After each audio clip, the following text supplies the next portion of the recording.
नमस्कार मित्रांनो, मराठा कुणबी ओबीसी आरक्षणाचा तिढा राष्ट्रव्यापी आंदोलनाशिवाय सुटणार नाही या पुस्तकाचे लेखक आहेत राष्ट्रीय अध्यक्ष वामसेप माननीय वामन मेश्राम साहेब.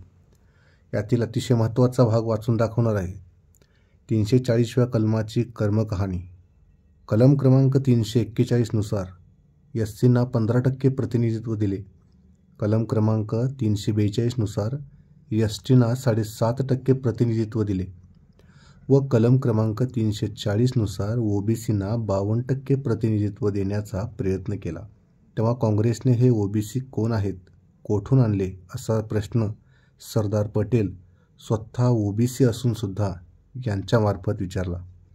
कारण त्यावेळी एससी एसटी हे आयडेंटिफाईड होते. एससी कोण हे निश्चित झाले होते आणि एसटी कोण हेही निश्चित झाले होते, परंतु ओबीसी नेमके कोण हे आयडेंटिफाईड झाले नव्हते. मसुदा समितीकडे कलम लिहिण्याचे व त्यावर वादविवाद करून आपले मत मांडण्याचे काम होते, तर संविधान समितीकडे लिहिलेल्या कलमावर वादविवाद करून मंजूर करण्याचे काम होते. कलम लिहिण्याच्या समितीचे अध्यक्ष डॉक्टर बाबासाहेब आंबेडकर होते व कलम मंजूर करण्याच्या समितीचे अध्यक्ष डॉक्टर राजेंद्र प्रसाद होते. विशेष म्हणजे कोणतेही कलम लिहिल्यानंतर डॉक्टर आंबेडकरांना ते लिहिलेले कलम सर्वात प्रथम 3 लोकांना दाखवावे लागत होते. 1 पंडित नेहरू, 2 डॉक्टर राजेंद्र प्रसाद व 3 सरदार पटेल. आणि हे तिघे मंजूर म्हणाले की बाकी कोणीही त्याला विरोध करण्याचे धाडस करीत नव्हते. त्यावेळी संविधान सभेत एकूण 308 सदस्य होते, त्यापैकी 212 काँग्रेसचे सदस्य होते.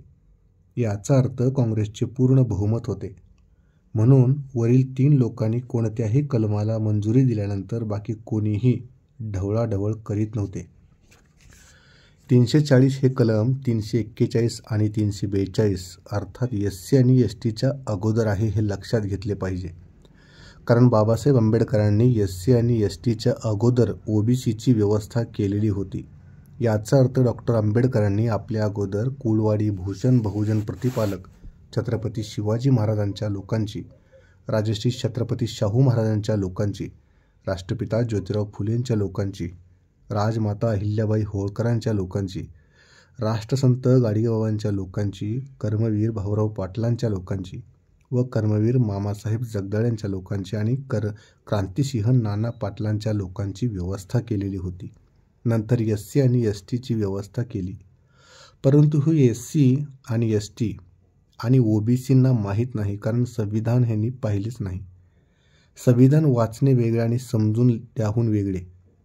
मनुस्मृती हा युरेशियन ब्राह्मणांच्या हक्क अधिकारांचा आणि ब्राह्मणेतरांच्या गुलामगिरीचा दस्तऐवज आहे, तर भारतीय संविधान हे केवळ ब्राह्मणेतरांच्या हक्क अधिकारांचा जाहीरनामा आहे, सनद आहे, दस्तऐवज आहे. भारतीय संविधान हे समस्त ब्राह्मणेतरांना एकत्र जोडून एकसंघ समाज बनविण्याचा जाहीरनामा आहे. कलम 340 हे नेमके काय आहे? ज्यावेळी बाबासाहेब आंबेडकरांनी कलम 340 कलमाचे प्रावधान केले व सरदार पटेलांना दाखवले, त्यावर सरदार पटेल बाबासाहेबांना म्हणाले, ये ओबीसी कौन है? हम तो एससी और एसटी को बैकवर्ड मानते हैं. ये ओबीसी आपने कहाँ से लाए? खरे तर सरदार पटेल ओबीसीच अर्थात शूद्रच. आज देखील शूद्रांना आपण शूद्र आहोत याची जाणीव होत नाही. हीच खरी शूद्रांची समस्या आहे. सरदार पटेल बॅरिस्टर होते.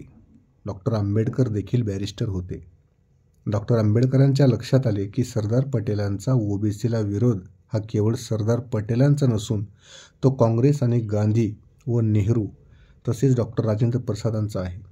यामध्ये तोंड सरदार पटेलांचे आहे, परंतु मेंदू मात्र गांधी नेहरूंचा आहे. हे बाबासाहेबांना समजायला वेळ लागला नाही. युरेशियन ब्राह्मण मूल निवासी बहुजन समाजातील कुऱ्हाडीच्या दांड्याचाच नेहमी उपयोग करतात. डॉक्टर आंबेडकरांच्या लक्षात आले की सरदार पटेलांनी उपस्थित केलेला मुद्दा हा कानूनी डावपेचाचा भाग आहे. कारण दोघेही बॅरिस्टर होते. तेव्हा डॉक्टर आंबेडकर सरदार पटेलांना म्हणाले, it's all right mister Patel, मैं आपकी ही बात संविधान में डाल देता हूँ. कलम 340 दुसरे तिसरे काही नसून सरदार पटेलांच्या तोंडचे वाक्य आहे आणि तेही तसेच्या तसे. काय वाक्य आहे? 340व्या कलमानुसार हे संविधान भारताच्या महामहिम राष्ट्रपतीला ओबीसी कोण आहेत हे ओळखण्यासाठी आयोग नियुक्त करण्याचा आदेश देत आहे. याला म्हणतात ज्ञानबाची मेघ आणि ही मेघ बाबासाहेबांनी अशी मारली की अजूनही काँग्रेसला काय निर्णय घ्यावा हे समजत नाही. ओबीसी आरक्षणाचा मुद्दा आजही युरेशियन ब्राह्मणांच्या मानगुटीवर आहे. डॉक्टर आंबेडकरांना माहीत होते की गांधी, नेहरू, पटेल, प्रसाद आणि त्यांची काँग्रेस ओबीसीला प्रतिनिधित्व देऊ इच्छित नाही. त्यासाठी ते ओबीसीच्या प्रतिनिधित्वाला विरोध करण्यासाठी ओबीसीचाच वापर करतील आणि झालेही तसेच.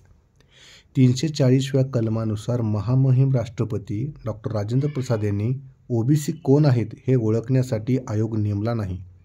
म्हणून 27 सप्टेंबर 1951 रोजी डॉक्टर आंबेडकरांनी आपल्या कायदेमंत्रीपदाला लाथ मारली, तीही केंद्रीय कायदेमंत्रीपदाला.